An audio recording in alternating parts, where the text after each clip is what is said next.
Good afternoon everyone. এখন আমরা যাচ্ছি একটা নার্সারিতে, কারণ আমাদের মন্দিরের জন্য, মন্দিরের বাগানের জন্য কিছু ডালিয়া ফুল গাছের চারা কিনবো। আগেরবারও গেছিলো, কিছু চন্দ্রমল্লিকা চারা নিয়ে এসেছে, তো এবার যাচ্ছিল ডালিয়া চারা আনতে। কেন বলো তো, আমি মুখ বন্ধ করে হাসছিলাম, কারণ সেই দিন আমার দাঁতে হচ্ছিল প্রচণ্ড যন্ত্রণা। তো সেই কারণেই আমি একটা জেল লাগিয়েছিলাম, যার জন্য আমি মুখটা বন্ধ করেছিলাম আর ওইভাবে হাসছিলাম, কারণ ওই মুখটা খুলতে পারছিলাম না।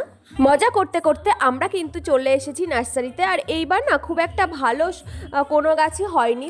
দেখো নার্সারিটা কেমন যেন ফাঁকা ফাঁকা, গাছগুলো, চন্দ্রমল্লিকা গাছগুলো খুবই ছোট ছিল, ফুলগুলো হয়েছিল, ফুলগুলোও খুবই ছোট।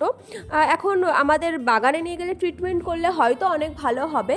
আর এগুলো কি ফুল আমি জানি না সত্যি, এটার নামও আমি জানি না। আর এই ফুলগুলো দেখো, এটার নাম খুব সম্ভব জিনিয়া ফুল, আর এগুলো মনে হয় মোরগ ফুল, ওরকমই দেখাচ্ছে। গাছগুলো খুবই ছোট ছিল। আর এইদিকে আমরা ঘুরে ঘুরে সব দেখছিলাম যে কি কি ভালো ভালো ফুলের গাছ আছে। আর ওইদিকে কিন্তু আমাদের ডালিয়া ওরা গাড়িতে তুলছিল, কারণ ডালিয়া নেবে 100 পিস। এগুলো ছিল কিন্তু পিঙ্ক কালারের কাগজ ফুল।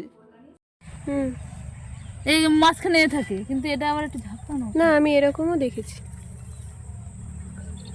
এইটা একটু থাওয়া। দেখো একটা গাছে দেখো সর্ষে ফুল, দেখো। সত্যি বলতে এখানে এসে যে এত সর্ষে ফুল দেখতে পারবো আমি কিন্তু সত্যিই ভাবতে পারিনি। সর্ষে ফুলটা দেখা মাত্রই তো আমার মন চাইছে যে কখন আমি ওখানে যাব আর আমি কিছু ছবি তুলবো। আমার সর্ষে ফুল খুব ভালো লাগে এই সময়, শুধু আমি না, আমি জানি এটা প্রত্যেকেরই খুব ভালো লাগে। আর এই দিকে দেখো মমতা দিদি, তিনি দৃঢ় দৃষ্টি দিয়ে তার জবা ফুল গাছের খোঁজ চালাচ্ছে, সেটা কোথায় আছে সে খুঁজে পাচ্ছে না, অনেকক্ষণ ধরে খুঁজছে। তো মামি এইদিকে মামির কাজ চালাক, আর আমি একটু ওই রাস্তার দিকটার থেকে ঘুরে আসি, দেখি ওই সর্ষে বাগানে কোন দিক দিয়ে যাওয়া যায়। এগুলো কি ফুল ঠিক জানি না, কিন্তু এর গাছগুলোর অবস্থা খুবই শোচনীয়, কারণ এইবার প্রতিটা গাছই খুব খারাপ হয়েছে। আর এই দিকে এই যে গোলাপটা দেখছো, লাল গোলাপ, লাল গোলাপ সত্যি খুব ভালো লাগে, কিন্তু এই গোলাপগুলো ছিল খুবই ছোট ছোট, গাছগুলোও ছোট ছোট ছিল আর গোলাপগুলোও খুবই ছোট ছোট ছিল ওইখানে। এবার বাড়িতে আনার পর কতটা কি হবে আমি জানি না।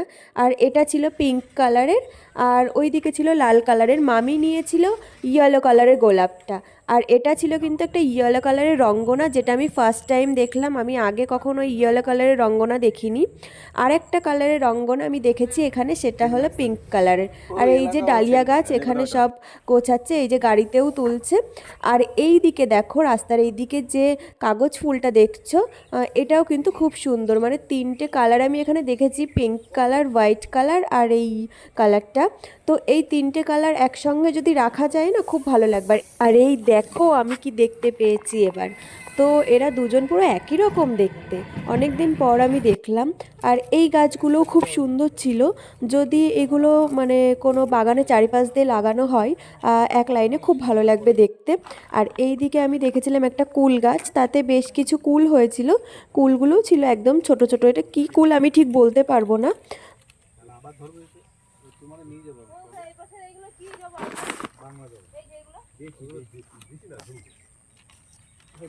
বলছিলাম না যে পিঙ্ক কালারের রঙ্গনা দেখেছি, এটা হলো সেটা। আর এইদিকে দেখো হোয়াইট কালারের কাগজ ফুল। এই ইয়েলো কালারের কাগজ ফুলটাও কিন্তু দারুণ লাগছে দেখতে। তো চলো এইদিকে ওরা গাছ তুলছে, গাছ পছন্দ করছে, করুক, আমি একটু দেখে আসি ওই সর্ষে বাগানটায় কী করে যেতে পারি। তো এই যে অনেক খোঁজাখুঁজির পর রাস্তা পেয়ে চলে এসেছি এখানে। দেখো অনেকটা জমি এরকম সর্ষে গাছ লাগানো, চারিপাশে বেশ ভর্তি, সুন্দর লাগছে দেখতে। মানে সর্ষে গাছ না আমার সত্যি খুব ভালো লাগে। আর এই সর্ষে গাছটা দেখলেই আমার মামাবাড়ির কথা আমার খুব মনে পড়ে যায়। আগে এই সময়টাতে মামার বাড়িতে যেতাম, তো সত্যি এই সর্ষে ফুল গাছটা দেখলে একটু মনও খারাপ হয়ে যায় মামা বাড়ির জন্য।